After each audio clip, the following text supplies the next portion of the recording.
बिस्मिल्लाहिर्रहमानिर्रहीम। Dear student, उम्मीद करता हूँ कि आप लोग खैरियत से होंगे। आज हम पढ़ने जा रहे हैं क्लास 9 की केमिस्ट्री लेक्चर 7 इलेक्ट्रोलाइटिक सेल। पिछले लेक्चर में हम लोगों ने सीखा था कि व्हाट इज़ इलेक्ट्रोकेमिस्ट्री। इलेक्ट्रोकेमिस्ट्री के अंदर हम लोगों ने इलेक्ट्रोकेमिकल सेल हम लोगों ने पढ़ा था कि इलेक्ट्रोकेमिकल सेल के दो टाइप्स होते हैं। एक होता है इलेक्ट्रोलाइटिक सेल, दूसरा है गैल्वेनिक सेल। आज हम पढ़ेंगे electrolytic cell. The type of electrochemical cell in which a non spontaneous redox chemical reaction take place. Electrochemical cell का वो टाइप जिसमें नॉन स्पॉन्टेनियस केमिकल रिएक्शन होता है। इलेक्ट्रोकेमिकल सेल का वो टाइप जिसमें नॉन स्पॉन्टेनियस केमिकल रिएक्शन होता है उसको कहते हैं इलेक्ट्रोलाइटिक सेल। नॉन स्पॉन्टेनियस किसे कहते हैं? नॉन स्पॉन्टेनियस के लिए जब आप सेल से करंट पास करते हो या सेल को इलेक्ट्रिक करंट देते हो तो उसके अंदर जब रिएक्शन शुरू होता है तो उसको कहते हैं नॉन स्पॉन्टेनियस रिएक्शन।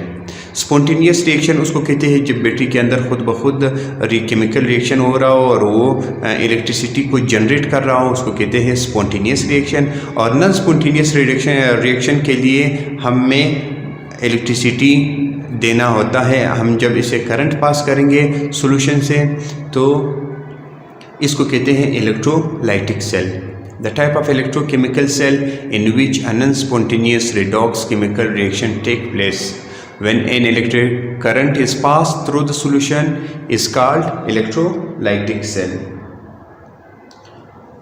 दूसरा है construction of electrolytic cell. Construction of electrolytic cell किस तरह होता है? An electrolytic cell consists of a solution of electrolytes containing two electrodes, cathodes minus and anode plus, dipped in it and also attached with a source of current battery. Construction of electrolytic cell के लिए हमें तीन चीज़ों की ज़रूरत होती है। एक होता है इलेक्ट्रोड्स, दूसरा होता है इलेक्ट्रोलाइट्स, तीसरा होता है बैटरी। एक सेल होता है जिसके अंदर इलेक्ट्रोड्स होते हैं और वो इलेक्ट्रोड जो है वो इलेक्ट्रोलाइट्स में डिप होते हैं। इलेक्ट्रोलाइट जो है वो मोल्टन स्टेट होता है या वो सॉल्यूशन होता है जिसमें जो मोल्टन स्टेट में होता हो और इसके अंदर इलेक्ट्रोलाइट डिप हुआ हो तो इसको कहते हैं इलेक्ट्रोलाइट्स। और फिर हम इसे करंट पास करेंगे, बैटरी के ज़रिए हम इसे करंट पास करेंगे तो फिर यहाँ पर केमिकल रिएक्शन शुरू होएगा। अगर जब तक हम इसे करंट पास नहीं करेंगे तो उसमें कोई केमिकल रिएक्शन नहीं होता है।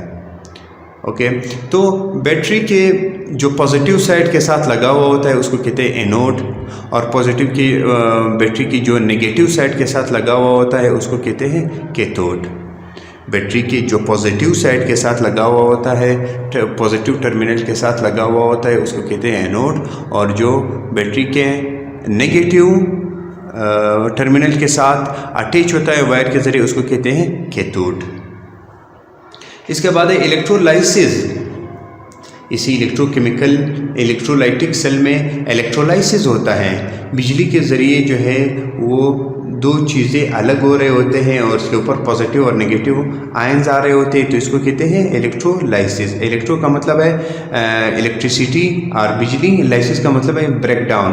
बिजली के ज़रिए अगर किसी चीज़ की ब्रेकडाउन हो रही होती हो तो इसको कहते हैं electrolysis. The process which is used for the decomposition and preparation of many substance. वो प्रोसेस जिसमें डिकम्पोजिशन होता है सब्सटेंसेस का तो इसको कहते हैं इलेक्ट्रोलाइसिस बिजली के ज़रिए। जिस तरह के हम NaCl का डिकम्पोजिशन करते हैं, Na अलग हो जाता है और Na आयंस प्लस आयन बन जाते हैं और Cl minus. Working of an electrolytic cell. Electrolytic cell किस तरह काम करता है? In an electrolytic cell, when electricity is passed from battery through the ions in a solution,